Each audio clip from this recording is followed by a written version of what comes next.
9 जीव विज्ञान चैप्टर 1 जीवन की कोशिका जीवन की आधारभूत इकाई। ठीक है, तो आज हम लोग बात करेंगे क्लास 9 जीव विज्ञान चैप्टर 1 कोशिका जीवन की आधारभूत इकाई। पिछले क्लास में हम लोगों ने मैथ के बारे में आपको पिछले वीडियो में और फिजिक्स भौतिकी के बारे में हम लोगों ने बहुत बारीकी ढंग से चीजों को देख पाए।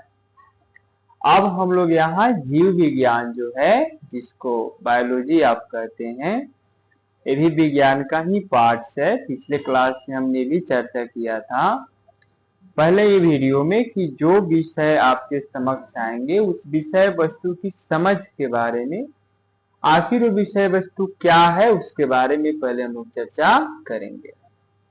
तो आज जो है जीव विज्ञान, तो जीव विज्ञान है क्या? आपको नेम से ही ऐसा तो पता चल जा रहा है कि जीव विज्ञान, जीवों का विज्ञान, विज्ञान की वह शाखा, विज्ञान की वह शाखा, साइंस की वह ब्रांच है, शाखा है जिसमें जीवों का अध्ययन, जीव जंतुओं का अध्ययन करते हैं। उसे क्या कहते हैं? जीव विज्ञान कहते हैं। क्या कहते हैं? जीव विज्ञान कहते हैं। अब जीव जंतु का यहां मतलब क्या होगा? आप सोचिएगा कि हम ही हैं? नहीं, मानव ही नहीं, इनके श्रेणी में जैसे गाय, भैंस, कुत्ता, बिल्ली, चींटी और भी सारे छोटे मोटे सब जीव, हाथी, यहाँ तक कि वृक्ष भी जो है, पेड़ पौधा भी जो है, उस जीव जंतु के ही एक पाद श्रेणी में आते। यह है कि जीव जंतुओं से उनमें बहुत से ऐसे गुण, बहुत से ऐसे चीजें हैं जो थोड़ा डिफरेंट है, अलग है, लेकिन कुछ ऐसे है कि जीव जंतुओं से भी मेल खाता है। तो अब जानते हैं कि इस दुनिया में, इस धरती पे आप जिस तरफ आप देखना चाहें, जिधर भी आप देखना चाहें, तो मुख्य रूप से कितना वस्तु आपको दिखाई पड़ते हैं? एक सजीव और एक निर्जीव। जीव विज्ञान की भाषा में अगर हम बात करें तो वस्तुएं सजीव और निर्जीव आपको दिखाई पड़। देखिए ना, अभी हम लोग जहां खड़े हैं इसके इर्द गिर्द में भी आप देखिए, टेबल है, बेंच है, बोर्ड है, सब चीज जो यहाँ बोतल है, साथ में हम भी है, आप भी है। तो आप तुलना कर पा रहे होंगे कि कौन सजीव और कौन निर्जीव। तो यहाँ पे जीव विज्ञान में सजीवों की बात होती है। किसकी बात होती है? सजीवों की। और निर्जीव कहाँ गया? तो निर्जीव के लिए भौतिक विज्ञान, रसायन विज्ञान और सारे विज्ञान के माध्यम से चीजों का व्याख्या होती। तो अब सजीव की बात हो रही है, तो सजीव में क्या होगा? अब हम लोग आए, मानव आए, यहां तक पेड़ पौधे भी आए। तो अब जीव विज्ञान में क्या है कि कोशिका जो है, या एक बहुत बड़ा रोल दिखता है कोशिका का जीवों, चाहे वो पादप हो चाहे वह जीव जंतु। तो सबसे पहले चैप्टर बी में हम लोगों का कोशिका और कोशिका जीवन की आधारभूत इकाई, जो यहाँ चैप्टर दिख रहा है, हमको ऐसा प्रतीत होता है, ऐसा लगता है कि 9th क्लास का जो जीव विज्ञान है, सही ढंग से उसका अगर अध्ययन अगर हम करें, अगर उसको पढ़े, तो आधा डॉक्टर हमको लगता है कि यहीं पे बच्चे बन जाएंगे, सच में यहीं पे बन जाएंगे। क्यों? क्योंकि यहाँ जो है, यहाँ पे सोचो ना, सेल से यहाँ बात शुरू हो रहा है, कोशिका से बात। आप जैसे 10th में जाएंगे, वहां देखिएगा सेल की चर्चाएं नहीं, वहां ऑर्गन की, अंग की बात होना शुरू हो जाता है।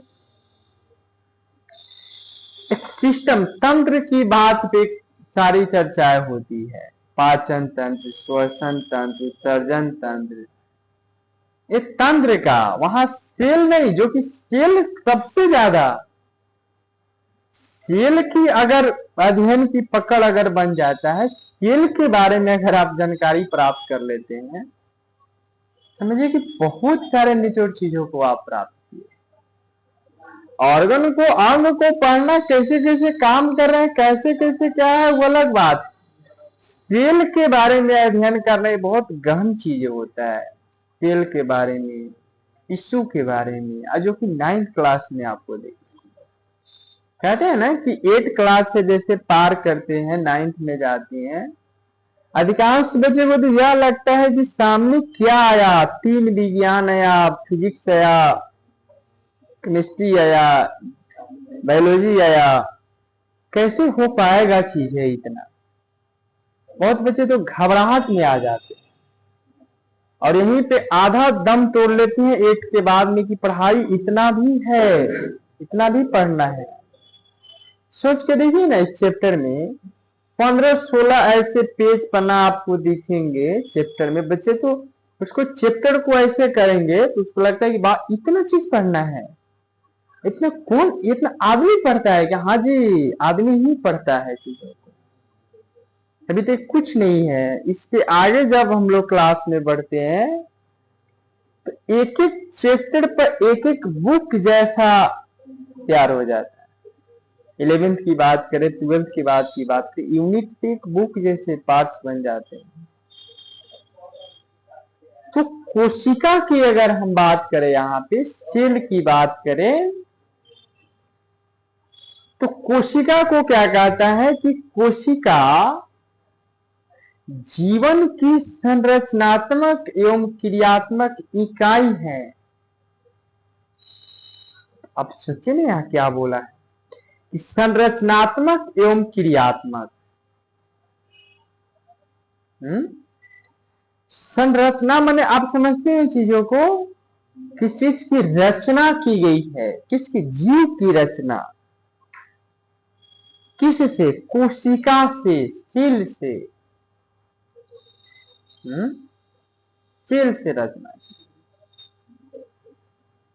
क्रियात्मक, क्रिया समझते हैं ना, पढ़ते हैं व्याकरण में, किसी काम का होना या करना पाया जाए, व्याकरण में पढ़ते हैं ना क्रिया। वही क्रियात्मक की संरचना भी करने वाला, काम भी कराने वाला, सबका जो मुख्य जो है बैठा है, सेल, कोशिका। कहते हैं ना, सुबह में उठते हैं, कभी कभी कहीं हाथ ऐसे मुड़ गया, हाथ दर्द करने लगता है, ऐसे करके हाथ वगैरह में ना, क्यों ये दब गया, दर्द करने लगा, क्यों? क्योंकि ये जब यहाँ दबा, यहाँ की सेल को प्रॉब्लम है, आज समस्या आया जी, सेल को, कोशिका को। ये आने से क्या हुआ, अब जैसे आप एक्टिव किए, अब वो भी एक्टिव होना शुरू हो गया, सेल। जैसे से थोड़ा देर बाद में क्या होगा, अब तो ठीक हो गया, थोड़ी देर पहले बड़ी दर्द कर रहा। ज्यादा मात्रा में जब आपको दर्द करना, साफ सेल एकदम मर जाती चीजों को, तो क्या करते हैं, टॉबलेट जान ले लेते हैं, जाते हैं दुकान, मेडिकल के पास। तो टॉबलेट क्या करता है, कोशिका को क्या करता है, एक्टिव करने का काम करता है। थोड़ी देर बाद में क्या होता है, वो ठीक महसूस होता है, ठीक तो इस सेल की भूमिका है, कोशिका की भूमिका है।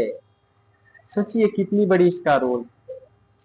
इसलिए एक लाइन में कहना कितना आसान है। कोशिका क्या है? तो कोशिका जीवन की संरचनात्मक एवं क्रियात्मक इकाई है।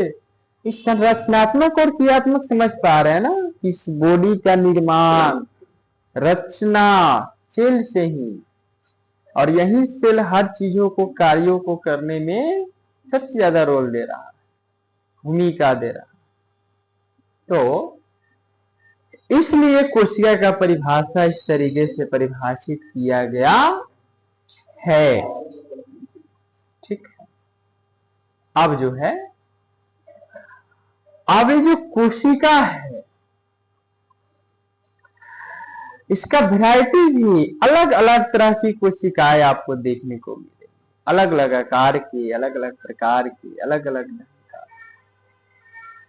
आप फिगर में जब देखिएगा, बुक में देखिएगा, तंत्रिका कोशिका, एक कोशिका, ऐसे कोशिका, अलग अलग तरह के, लंबाकार, गोलाकार, आयताकार, त्रिभुजाकार, अलग अलग अनियमित आकार की कोशिकाएं आपको देखने को मिलेगी।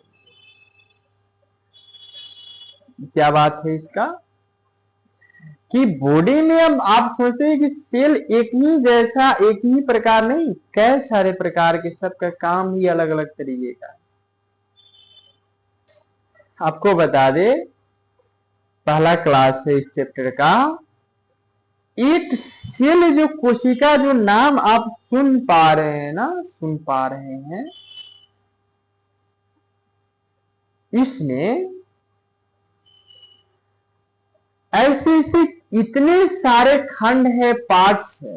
अच्छा वो छोड़िए ना, आप एक जब घर होता है, बड़ा सा एक घर, घर जानते हैं ना, घर, एक नाम है घर, हाउस, घर। उसमें कितने सारे कमरे होते हैं, रूम होते हैं। ये बेडरूम है, ये बैठने वाला रूम है, सोने वाला रूम है, अलग अलग नाम है ना। किचन है, लेट्रिन है, बाथरूम, घर है। घर के अंदर देखिए सब चीजें हैं, अलग अलग पार्ट्स में। बताइए, सोने वाला रूम का काम, किचन में का काम, बाथरूम का काम, हर एक घर ही है, नाम है घर। और उस घर में देखिए, सारे घर, जितने भी घर हम सुन पा रहे हैं, कह रहे हैं ना, चीजों को बोल पा रहे हैं ना, तो सबका काम क्या है? सोने वाला घर का काम, किचन का काम, सब में काम क्या है? अलग अलग। तो वैसे ही जो सेल है, जो कोशिका है, जिसमें आपको जैसे जैसे हम लोग आगे बढ़ेंगे पता चलेगा, कोशिका झिल्ली, कोशिका द्रव, केंद्रक, राइबोसोम, लाइसोसोम, अंतःप्रदबयी जालिका, क्रोमोसोम, बहुत ऐसे ऐसे नाम आपको सुनने के मिलेगा। लाइसोसोम, सेंट्रोसोम, माइटोकॉन्ड्रिया ना। अब कहिएगा, ओ सर क्या कह रहे हैं, क्या बोल रहे हैं? ये तो पहली बार सुनने को मिल रहा है इसी वर्ड, लाइसोसोम, राइबोसोम। पढ़ाई होता है क्या? जी हाँ, ये सब वर्ड है जो सुन पा रहे हैं ना, एक टॉपिक है, यूनिक है। और एक वही कमरे जैसा है, जो घर के कमरे जिसे कह रहे थे ना, वैसे कमरे जैसा है। और सबका वर्क, सबका कार्य, सब चीजें अलग अलग तरीके से ना। दूसरा चीज है कि आप जैसे जैसे आगे चैप्टर में बढ़ेंगे, वैसे वैसे हम लोग को पता चल ही जाएगा